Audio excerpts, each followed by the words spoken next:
Hi, hello everybody, and welcome to a Viva-Mundo webinar. Today we are traveling all the way over to Kentucky in the USA, who will be discussing the English language proficiency exam and what you need to know. We welcome all questions. Please do ask questions whenever you can. We will be here to answer them for you at the very end of the webinar. The question box is just at the bottom of your screen. Underneath the screen saying Q&A, and we will get to those at the very end as stated. And to those on Facebook, please do register and we can answer your questions live as well. All right, I'm going to hand you over to the wonderful presenter, Angela Garner, who is here to present for you today, as well as Suzanne McGinnis. Thanks, Stavrola. Hello, everyone. My name is Suzanne McGinnis, and I'm the Director of Admissions and Recruitment for graduate programs here at the University of Kentucky. And welcome to our webinar. I hope that you find it useful. So a little bit about us and our school. Angela, if you can go to the next. We are located in Kentucky. And when you look at the United States, this is where we are. You see that little white star in the blue state? That's where we are. We are a very blue school, as in that's our color, and we believe blue, as they say, and many people refer to us as Big Blue Nation. Next slide. We have a whole variety of graduate programs. It is often easier to tell you what we don't offer than what we do offer, because our listing is so broad. So everything from medical sciences to chemistry and engineering, arts and sciences, everything from counseling, social work, and veterinary science. We don't have a vet program, is one of the things I can tell you. And we also don't have a marine biology program. So other than those two, we pretty much offer a full range of programs on one contiguous campus. What does that mean? That means that everything is in one place, in one location. That being said, we do have a lot of research facilities that are spread across the state of Kentucky. As far as the eastern counties, in the southern counties, where we do a lot of research in agriculture as well. There are a lot of people out there who are wondering, well, what kind of research are you doing out there? Well, how can we have better crops? That kind of information that would be very useful for everyone everywhere, and considering how our food is produced. It's a lot of work that our university does as a land grant university, which the University of Kentucky is. It is also the flagship university of the state of Kentucky. Next slide. So today you have the three of us. I'm Suzanne McGinnis, I'm the Director of Admissions. And then we also have Angela Garner. Angela works very closely with me and our team on helping students to improve their language skills and to be more successful students in the classroom, as teachers, as RAs, and in whatever you go on to do. So we thought that presenting this information could be helpful to students who are considering education at the University of Kentucky or any university in the United States. So hopefully you will have questions for us, and we will be very happy to answer those questions.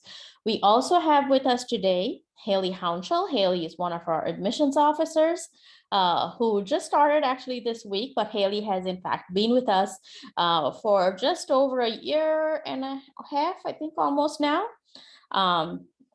She is also one of our alums and can speak to our programs and what it's like to study here as well.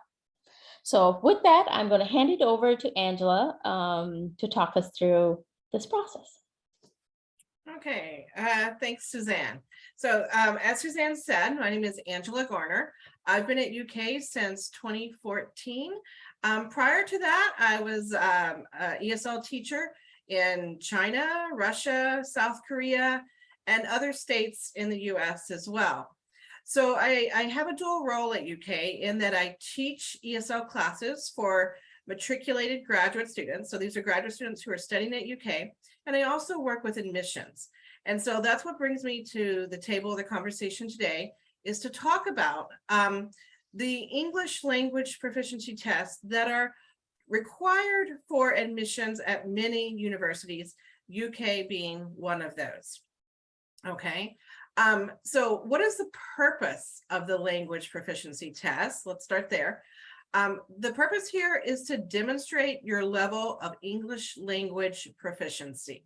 Okay, we want, when you begin a graduate program, we want to know that you have the skills, the language skills, to be successful. We don't want to admit someone and take a big chance. We really want them to feel confident in their language skills. And these, the English language proficiency tests do give you an opportunity to demonstrate your English language skills. Also, in terms of admission, many graduate students come with a teaching assistantship or research assistantship. And sometimes those assistantships are offered based on English language test scores. So for example, at the University of Kentucky, we really encourage departments to look at the speaking subscore of the TOEFL, for example, when determining who's going to be offered a TA position. And a TA position or an RA position typically covers fees and tuition and gives a monthly stipend.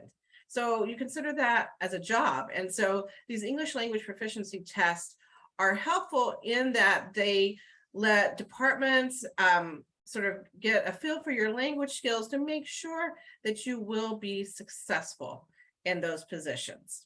Okay. So the question then becomes, who should take English language exams? And the answer to that is applicants with credentials or degrees from outside the US are required to provide proof of language proficiency. So what that proof looks like, right? If you let's just say you are from China or India, and you do your undergraduate degree in the US, then you do not have to take an English language exam, okay? But if you do your undergraduate degree at an accredited university in your home country, you would want to provide proof. So that proof can look different. For many students, it would be by taking an English language exam. But if English is the medium of instruction at the university where you got your degree, then showing a transcript that says that English is the medium of instruction is really helpful there, okay? So that's sort of like who needs to take the English language exams, all right? Then the question becomes, what test should an applicant take? And that really depends on what university you're applying to, okay? There's a lot of variation here, so please look very carefully at the requirements or the options available at the universities you're applying to. In the US, the gold standard is the TOEFL IBT. That's the internet-based test. That is the most common and most commonly accepted test. And keep in mind that minimum scores vary by institution. And they even, so at UK, we have a minimum score for the graduate school, but a department may have a different minimum score, right? Just because you meet the minimum score for the grad school does not mean that you're necessarily going to be accepted, because your department may be looking for different things. And again, I refer you to the comments earlier about a TA or RA position and where that comes into play there. At UK, we do accept the TOEFL IBT. We also accept IELTS. And for the last year or two, we have accepted Duolingo. This was in response, of course, to COVID when the testing centers closed around the world. So we are accepting Duolingo and we'll accept it for the next year, but this is sort of on a provisional basis. We're gathering information about whether we want this to be regularly accepted. And that's something to know here, is that Pay attention because Duolingo and also the TOEFL Essentials, these two tests are new tests. So you really want to look, if you know what the universities that you're interested in, be sure before you sign up to take either one of these tests that that university accepts them. All right. So this sort of summarizes the most popular English language tests. And I would say I have them probably ranked in terms of how frequently we see applicants submitting these scores. So as I said, the TOEFL IBT is the most common or popular test. The cost varies, and just like with the IELTS academic, where the cost also varies, you would take these at testing centers. They are longer tests, but they're longer and they're also more comprehensive. Both of these are considered to be academic English tests. And academic English is very different than general English, right? Whether you're buying something at a store or booking a hotel room online, or listening to a lecture, or going to office hours. So the language skills that you need vary here. Good measures of one's academic skills. Less academic in nature is Duolingo and the TOEFL Essentials, which is also a new test. TOEFL Essentials, I can tell you as an ESL professional, people are not talking about this test very much. So you want to be sure that it really is accepted if you choose to take it. But Duolingo and TOEFL Essentials are tests that you can take in your home country, at your home with a laptop. Okay, you would need to have a camera and a microphone and headphones, but you can take those at home. They're much shorter and also cheaper tests, but they aren't as thorough or as good a measure of your academic English skills. So if you choose to take one of those tests, just realize that the skills are similar, but not exactly the same as TOEFL, IBT, and IELTS, and also be sure that the university you're applying to takes them. Now, if you happen to actually be at UK or close to Lexington, that's the city where the University of Kentucky is located. It's a city of about 300,000 people. We also offer the TOEFL ITP, which is an institutional based test. This test is much cheaper than some of the regular TOEFL, but it is only, if you take it at UK, it is only accepted at UK. It would not be something that you could take at UK and then apply to other universities. So that's something to keep in mind here. I'm not going to spend a lot of time there because my guess is you guys are all overseas in your home countries and not in Lexington. So I won't be spending a lot of time there. All right. And if we look at the tests here, I've sort of broken them down and you can see the different skills that are assessed and the minimum score required by the UK grad school. Okay. Again, I point out that the grad school has a minimum, but your department's minimum may be different here. You can see as well here that TOEFL, IELTS, and the TOEFL Essentials are very similar in the skills that they assess. In contrast, the TOEFL ITP does not have a speaking section. All right. And the grammar is more of a multiple choice kind of grammar where it's not production based. Where with the TOEFL or the IELTS, you actually are writing a short essay, but with the ITP, you're not. And Duolingo is really quite different than these other exams in that it combines the skills and it labels them differently, if you will. So we have literacy, comprehension, conversation, and production. And in parentheses, I have identified the skills that are combined here. As I said, the TOEFL Duolingo is it's a new test, and most universities are sort of experimenting with taking it. I hear a lot of other professionals in the ESL field who are a little bit critical of this test because it is graded by a computer and it is non-academic English. And so, well, many universities are accepting it on a trial basis. If you're looking at taking a language test maybe 2 or 3 years down the road, you do want to be sure and make sure that this is still accepted. I don't know how that will be viewed. At UK, we're trying to gather more information.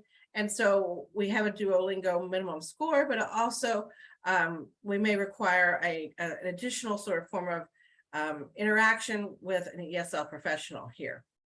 If you are applying for a teaching assistantship,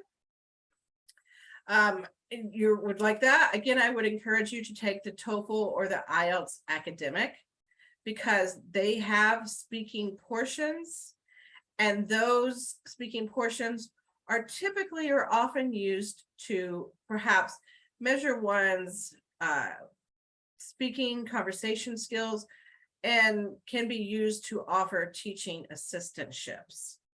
So at UK, we've done some sort of data analysis and determined what TOEFL speaking scores would allow you to have, what kinds of teaching responsibilities. So that's important for departments as they're making decisions about who to accept. And because, for example, chemistry, there's a high need for TAs in chemistry. And the chemistry needs to know that you're going to be able to lead a lab. And so the speaking subscore is important in that respect. So that's also another reason to advocate for the TOEFL or the IELTS academic. Okay. As we move on to the next part here, I think oftentimes the focus is, you probably came wanting to know a little bit more about how to prepare for these exams. And I would strongly urge you to study for the exams, to prepare. When I was a student applying to universities and grad schools, I took, one of those standardized ETS exams one time without preparing, just walked in, and then I took the exams about 3 months later after having prepared, and it made a substantial difference in my score. So to that end, I would say start off right away, creating a study plan at least 3 months in advance of actually taking the test. Many universities have, in the US, start their graduate programs in August. That's the most common time. Some programs start in January, but let's go with an August start date. Applications would typically be due in January. And so if that were the case, I would encourage students to take the TOEFL in October or November, which means that you would actually want to start studying a year in advance of starting a graduate program. So create a study plan at least 3 months in advance of taking the desired test. And you may also want to allow yourself some time to take the test more than once. And then follow your plan, execute it. It is much better when you think about creating a study plan to study for short amounts of time on a daily basis than it is to cram for 1 week before you take the exam. So I would strongly encourage you maybe to study for 2 hours, 5 days a week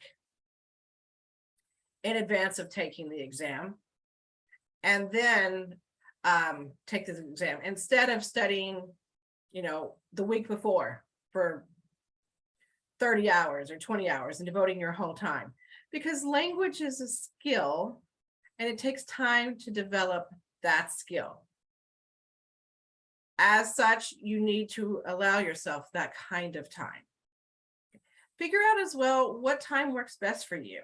Are you a morning person? Is that when you're most fresh, most alert? Or do you prefer afternoons? And also, if possible, you may think about when you actually schedule to take the exam. If you're taking the exam at a testing center in the morning, then if possible, I would encourage you to replicate that in creating your study plan and study in the morning. Okay. When you actually take the exam, you should not be spending time reading instructions.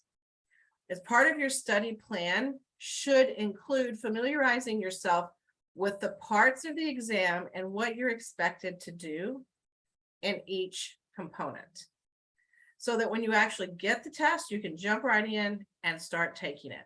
I would encourage you to take a practice test about 3 months out, and then maybe take one at the middle point or each week at the end of the week of your study, and then take a couple exams, practice exams, the week prior, so that you get in the habit of taking the exam, because oftentimes it is the timing that is one of the big obstacles for such exams. So think about, like, if you're doing the reading section, students will often tell me that they run out of time for the reading portion, or with the writing, if they had more time, they could have done better. So you really do want to duplicate the exam as much as possible the week before. Okay. But I also want to stress that you want to find creative ways to practice your English skills outside of your regular study. I know that you'll be sitting down on a daily basis and studying. As I said, the ideal would be to sit down on a daily basis and maybe study for 2 or 3 hours. And if that's going to be maybe 1 week, you work on your, maybe Monday, Wednesday, Friday, you work on listening. Tuesday, Thursday, you work on reading, those kinds of activities, or break it down into 1 hour of listening practice every day and 1 hour of reading practice. Figure out what that schedule looks like for you, but also finding creative ways. So when you're riding the bus to school or to work, instead of playing on your telephone or listening to music, listen to something in English. Okay. Even if you're not 100% completely focused on it, that input is really helpful. Okay. So look for ways that you can completely surround yourself with English as you are practicing and thinking about taking these exams. We'll talk specifically about a couple of things that you might do here. First of all, reading.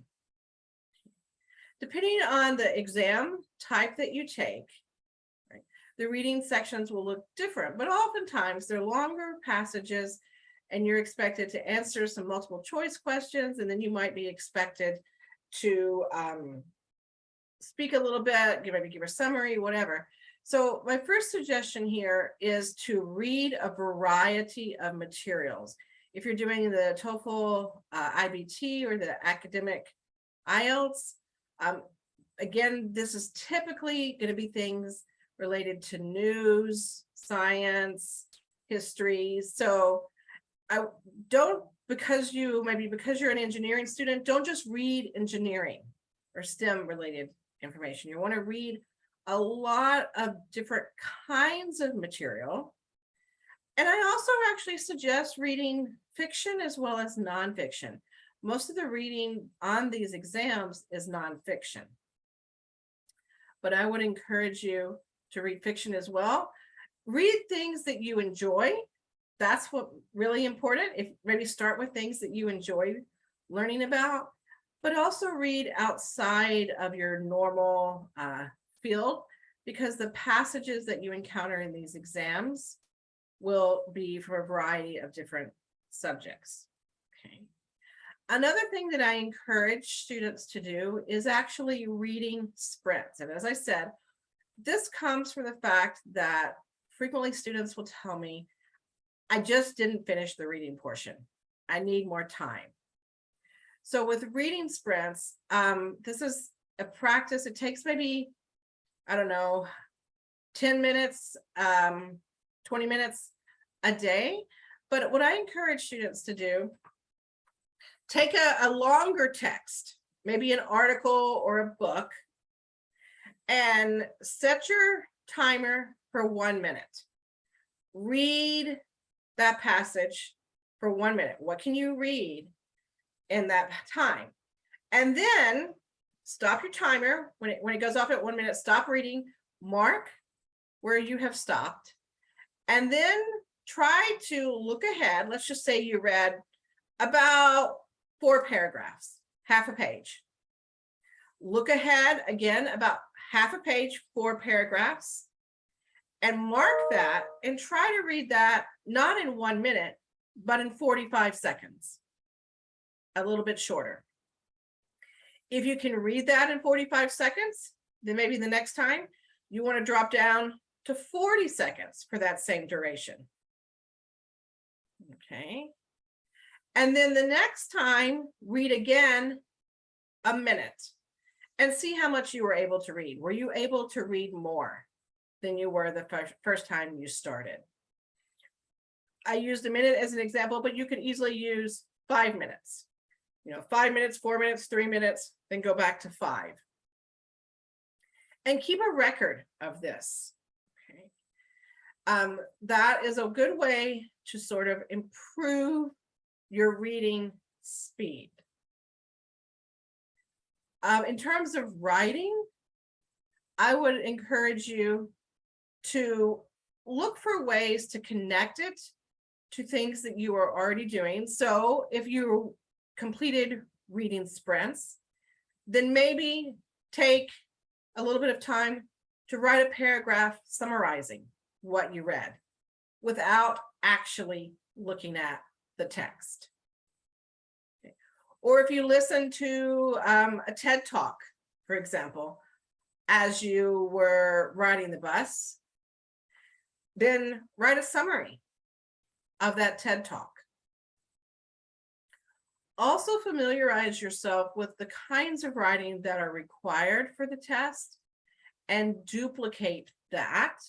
And if you have someone that you can share your writing with, that would be ideal. So if perhaps there's someone else who's studying for one of the tests, then you might have a study buddy and share your writing with that individual to get feedback. If you're at a university where they have writing centers, then you can always share your writing with one of the tutors there and get some feedback. Okay. So you want to try to duplicate that testing scenario and also look for ways to connect your reading and writing. That's one thing that the TOEFL IBT does, as well as Duolingo. Okay.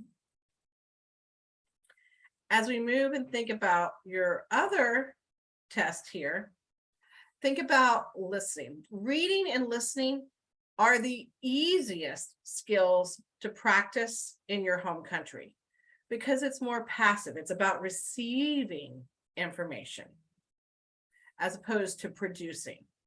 So different things that I encourage students to listen to in regards to listening. Podcasts are a huge way to make significant improvement in your listening skills. Choose what appeals to you. What is it that's interesting?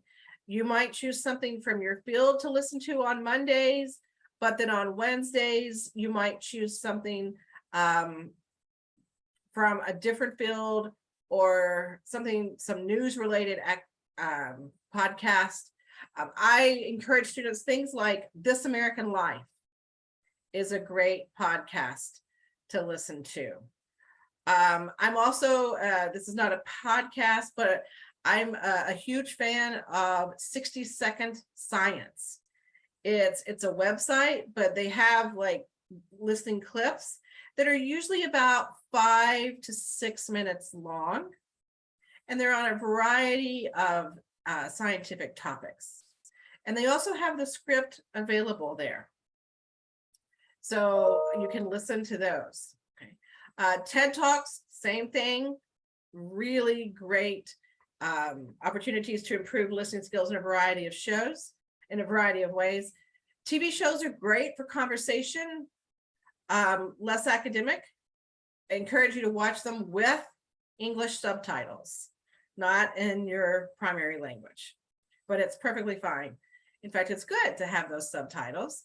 And movies as well. tend to be a more aligned with a little bit more academic, simply because it's a longer dialogue there. So look for ways, maybe if you're at home, you're cooking dinner, turn on a TV show. Again, I said you're riding the bus, as you're in bed trying to fall asleep, perhaps listen to a news broadcast. BBC, I'm a huge fan of BBC broadcasts. I start my morning by reading information from their website, and also NPR, which is National Public Radio, are good sources for news. When it comes to speaking, that may be a little harder if you're in an environment where everyone around you speaks the same primary language as you. There are a lot of opportunities, however, to have conversation partners on different online websites. So if you're preparing for a particular exam, you can look for a conversation partner. You might even, maybe if you have a friend or a classmate who's preparing for an exam, perhaps you guys decide that you're going to have lunch together every Wednesday. And during that lunch, even though it feels weird, you're just going to speak English for that 45 minutes.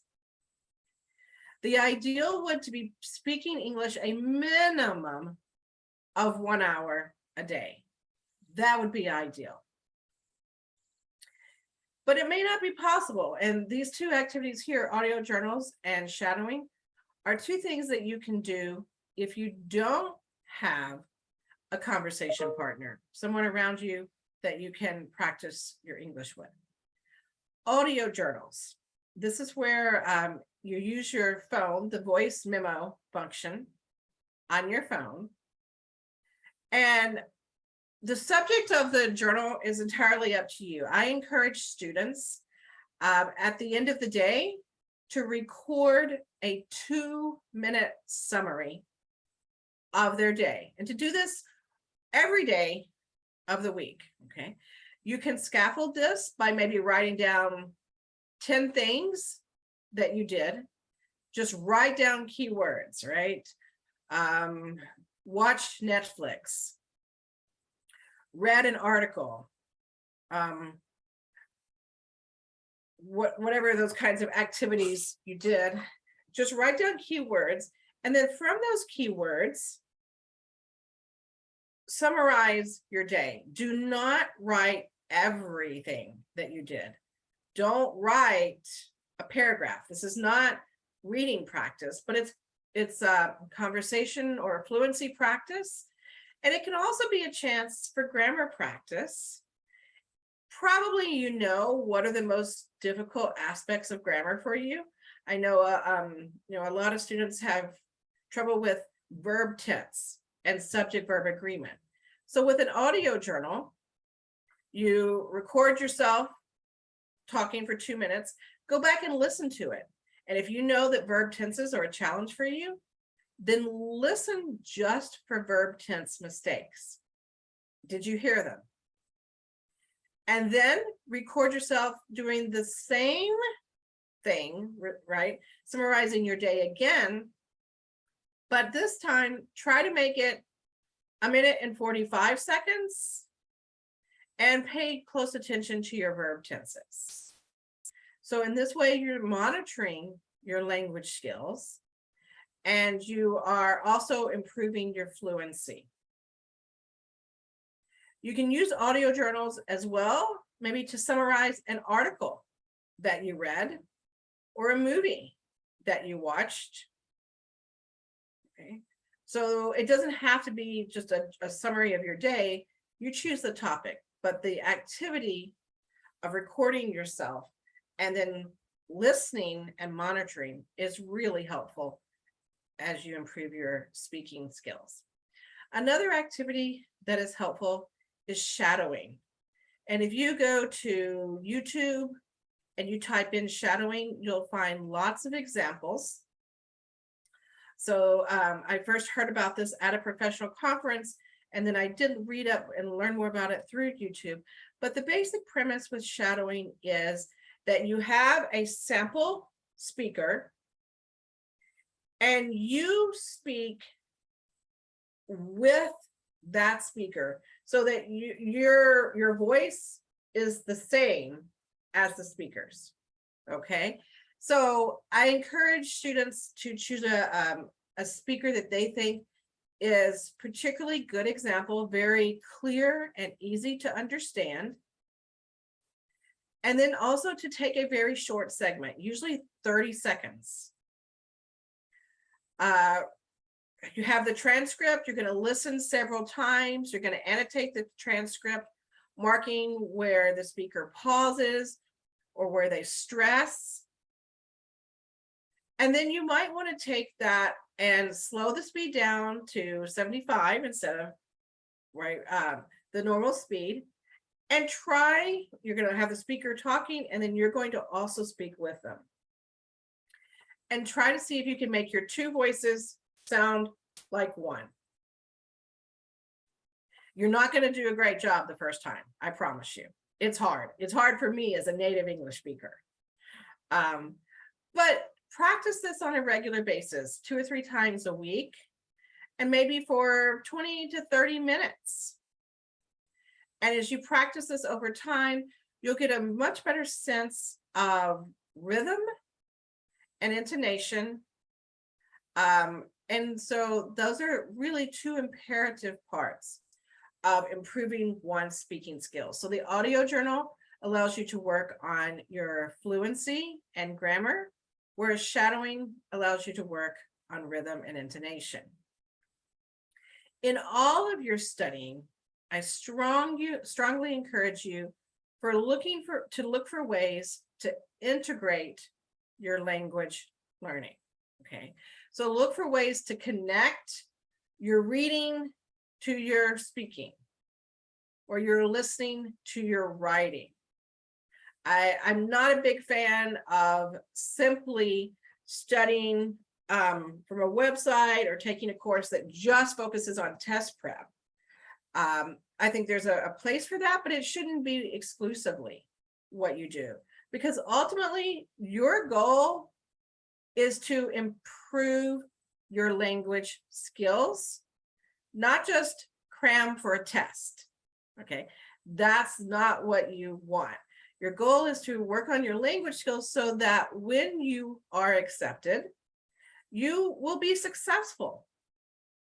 Okay? You will have the skills that you need to interact with your classmates in a social setting, as well as to take notes in class and to present in a research group or at a conference. So really keep the focus on improving your language skills and not just simply passing a test, because it's improving your language skills long-term that are going to truly make you a successful student and a degree holder, right? With a graduate degree from an English-speaking institution. So at this point, I do want to turn it over to questions. So we've had some questions that we've addressed in the chat, Angela, as we've been going. But somebody asked if they could study English in Kentucky, and we do have an intensive English program. Can you speak to that a little bit? Yes, at the University of Kentucky, we have a Center for English as a Second Language. The acronym is CESL, C-E-S-L. This is a program for pre-matriculated students. So if you haven't yet got the English language test score or the language skills that you need to start to study at the UK, you can come and study in the Center for English as a Second Language. We have 5 8-week sessions. So the first session, again, most students will start in August. And we have 20 hours of classes a week. You study only English 20 hours a week, reading, writing, listening, speaking, and grammar.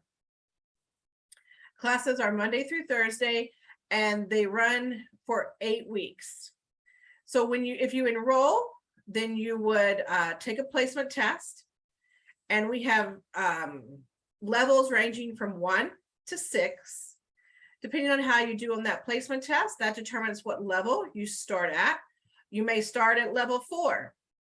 Okay, so you could take, if that's the case, you would take level 4 in August, September, and part of October. And you could then, if you wanted to, continue on to level 5 the next October through December. And also then you could take level 6, January, February, March. And you can repeat level 6 another time, because as I said, most graduate programs at UK begin in August. So you could take level 6 again. And during this time, you would be working on improving your academic English skills, and then you could be applying to pursue a graduate degree at UK. This is a great strategy because it gets you familiar with the campus and Lexington itself. It also allows you to start creating relationships with faculty in the department that you're interested in. So you can reach out to them. They may have some open presentations and things that you could attend. So this is a great way to ease into applying to a graduate program and then potentially starting your studies at UK. Thanks, Angela. One thing I want to leave everyone with, because we're almost out of time, is if you are ever in doubt of whether you should take a test or not, take the test. The point of it is not for you to pass or fail, as Angela said. Yes, institutions have minimums. That's because we want you to be able to be a successful student, to be able to handle the work here, rather than getting stuck. So the whole point is that you're showing that you have the proficiency level to be a successful student, but you're also showing programs who may have funding offers or positions such as teaching assistantships or research assistantships, that you would have the skills to be successful in those roles. Without that test, they may not be able to make that assessment. So don't leave yourself out by not taking it. Okay, and I will leave you with that. Thank you very much to Angela and Haley too for getting this together today. And thank you to all those who attended. Over to you, Stavrola. Great, thank you, everybody. And yes, as you said, thank you, Angela, for a great presentation. I think it was really informative. To all of those of you who are watching on demand, do not forget to ask us questions. You can send them in via email, and we will get to you. We'll get back to you in the next couple of days. Any last words, guys? No? Have a great day. Have a great day, everybody, wherever you are. Thank you. Bye-bye.